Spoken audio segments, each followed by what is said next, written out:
para penonton yang saya banggakan ya, dan teman-teman ini teman kita saling berbagi, bukan saya menggurui, tapi paling tidak saya tuh paling tua dan pengalamannya barangkali jauh lebih banyak daripada guru-guru muda. Sering saya lihat di setiap orang kalau mengajar praktek, terutama praktek membubut, pemasangan alat potong itu tidak sesuai dengan yang semestinya menurut teori yang memang sudah dibuktikan oleh para ahli. Salah satunya kita hal sepele saja, tapi mudah-mudahan ada manfaatnya ya, didengarkan. Contoh, ketika kita memasang alat potong pahat tidak setinggi senter. Ya, yang dipahami siswa senter itu kan senter alat bantu. Senter sebenarnya itu ada di benda. Kalau kita ingin tahu senter, berarti kita bubutkan dulu, nanti ketahuan tuh senternya, gitu ya.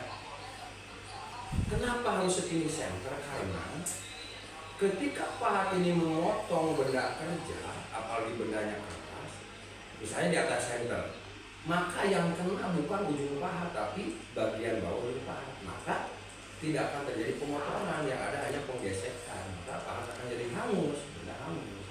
Kemudian ketika pahat kita pasang di bawah senter itu lebih berbahaya, karena secara logika ketika alat potong di bawah benda yang dipotong yang berputar, maka seolah-olah dia akan naik.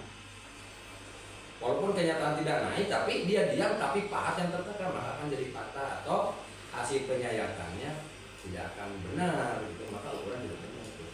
Nah, bagaimana secara hukum menurut teori pembubutan bahwa pahat itu harus setinggi senter?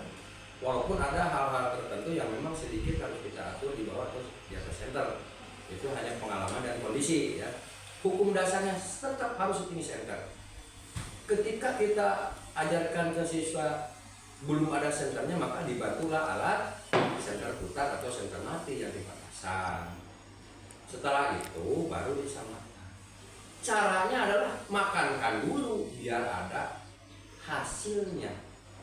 Nanti tandanya ketika pahat itu kurang tinggi senter ada dua. Satu, ketika hasil akhirnya di ujungnya ada cembung, maka itu sudah jelas di atas senter, karena bukan ujung yang makan, karena bagian bawahnya. Ketika ujungnya lurus berekor sampai kapanpun tidak akan habis, berarti pahat kurang tinggi. Itu sebetulnya secara logis saja ya. Dampaknya kalau pahat tidak setinggi senter ya hasil pembuatannya akan kasar atau bahkan menimbulkan kerusakan pada ujung pahat, retak atau hangus. Tuh. Bagaimana kalau membubutnya di bubut dalam contohnya? Bubut dalam juga sama idealnya. Tapi secara empiris atau pengalaman sebaiknya sedikit di atas senter. Mengapa? Karena kalau setinggi senter itu pertama ini sebaiknya ya, hukum dasarnya sama saja harus itu. Tapi ketika dia sedikit bukan di atas, di bawah senter. Kenapa? Supaya pahat tidak terbawa naik atau turun. Ketika pahat waktu membubut dalam sedikit di atas senter, maka dia akan tertekan. Apalagi kalau pemasangannya tidak sempurna, akan tertekan. Kondisi benda lebih besar, ini kecil, maka dia akan patah. Kalau tidak bisa setinggi senter, sebaiknya dari hukumnya itu tetap setinggi senter. Ada trik-trik khusus untuk menghaluskan hasil bubutan itu. Kalau pahat keluar, untuk sedikit menghaluskan, sedikit di atas senter, sedikit. Artinya bisa kita ganjel dengan plat yang paling tipis ya. Itu saja tentang pahat. Kemudian seringkali siapapun, ya saya juga pernah lupa, anak-anak mengerjakan pembubutan itu tidak sesuai dengan aturan. Yang pertama, ada rumus dasar bahwa putaran itu harus diperhitungkan ada 3 faktor. Pertama, putaran sesuai itu pertama sesuaikan dalam bahan, karena setiap bahan punya kemampuan dipotong, disebut kecepatan potong, itu ada tabelnya. Yang kedua, pahat juga punya kemampuan. Pahat HSS dengan pahat karbide atau karbon itu beda kemampuan potongnya, maka akan terjadi putaran yang tidak sama walaupun bahan sama atau logikanya semakin keras bahan K, contoh ini karbid atau lithium, maka bisa lebih tinggi daripada KS. Itu dengan bahan yang sama. Tetapi dengan pahat yang sama bisa beda putaran karena diameternya berbeda atau bahannya berbeda. Nah, itu kalau ke siswa itu tetap harus sesuai dengan teori bahwa rumusan putaran itu N sama dengan kecepatan lingkar, kecepatan potong bahan dibagi kecepatan lingkar, yaitu bahwa N putaran itu sama dengan 1000 kali kecepatan potong dibagi VD atau lingkaran atau kelilingnya. 1000 diambil dari konversi mili ke meter. Itu rumus untuk metrik. Kalau untuk inci 4 kali kecepatan potong dibagi diameter, itu hanya beda koma saja. Tapi secara logika anak harus paham bahwa tidak perlu semuanya dihitung secara logika ya.